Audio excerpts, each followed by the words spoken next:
Pas triumfit në Serbi, presidenti i federatës, Armand Duka, bëri të ditur se ky sukses nuk paguhet as me jetën e tij, por që nuk do të ishte problem premioja.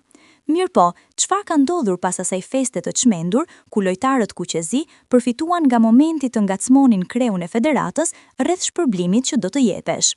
Rubrika sportive raporton se futbollistët e kombëtares pritet të marrin nga 6.000 euro secili për triumfin historik kundër Serbisë.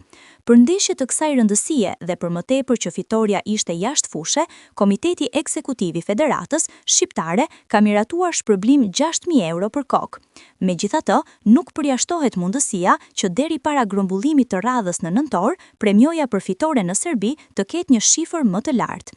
Rritja e shpërblimit nga FSHF ndodhi edhe për fitoren minimale 1-0 që kuqezinjt morën në muajin shtator kundër Letonisë në Air Albania.